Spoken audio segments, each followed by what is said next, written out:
जादुई तोता। एक छोटे से गांव में एक गरीब परिवार रहता था।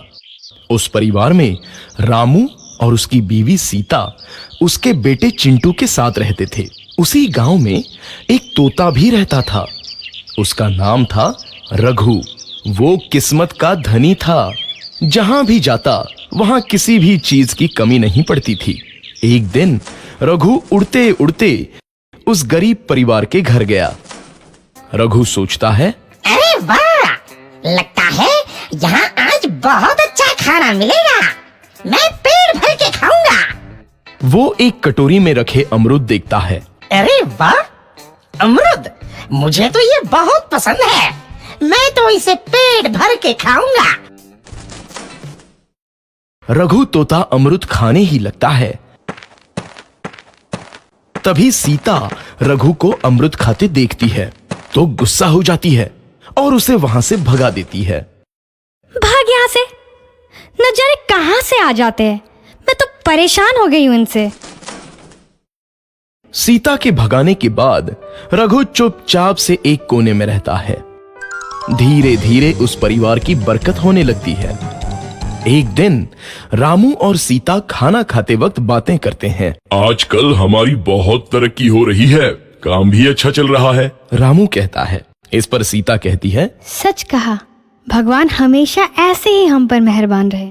बेटा चिंटू भी कहता है, पिताजी, मुझे खिलौना लेके दो ना, मेरे सभी दोस्तों के पास है। रामू कहता है, ठीक है, जरूर लाऊंगा। सीता कहती है, कितने खुश है सब, मेरे परिवार को किसी की नजर ना लगे। एक तरफ ऐसी बातें होती हैं तो दूसरी तरफ रसोई में रघु तोता भी अमरूद खाते रहता है। मजा आया, अमरूद खाया, मजा आया, अमरूद खाया, मजा आया। तभी सीता रसोई में आती है और रघु तोते को अमरूद खाते देख बहुत गुस्सा होती है। सीता रघु को बाहर निकालने के लिए पिंजरे में अमरूद रखती है। रघु जब अमरूद खाने लगता है तो पिंजरे का दरवाजा बंद हो जाता है और वो उसमें फंस जाता है। मुझे बाहर निकालो, मैं यहाँ फंस गया हूँ, मुझे बचाओ। अगले दिन सीता पिंजरा उठाकर बाहर दूर उस रघु को छोड़ देती है। रघु के जाते ही उनके घर आई बरकत धीरे धीरे कम हो जाती है। उन्हें बहुत घाटा होता है। सीता कहती है, ये क्या हो रहा है, अचानक इतना कैसे बदल गया? अभी तक तो सब कुछ अच्छा चल रहा था। रामू कहता है, लगता है भगवान हम पर रूठ गए हैं। चिंटू भी कहता है, लगता है अब मुझे खिलौने भी नहीं मिलेंगे। और वो रोने लगता है और बाहर चला जाता है। कुछ दिन बाद रघु तोता फिर से उस घर में आता है। वापस आया, मैं वापस आया, अब मैं जमकर अमरूद खाऊंगा। रघु सीधा रसोई घर में चला जाता है और अमरूद खाने लगता है। कुछ देर बाद सीता रसोई में आती है और रघु को देख कहती है, एक तो घर में पहले से इतनी दिक्कत चल रही है और ऊपर से ये तोता मुझे और परेशान कर रहा है। सीता रघु को वहां से भगा देती है। रघु उड़कर किसी कोने में छुप जाता है। कुछ दिन बाद धीरे धीरे उस घर की बरकत वापस आने लगती है। काम भी अच्छे से चलने लगता है।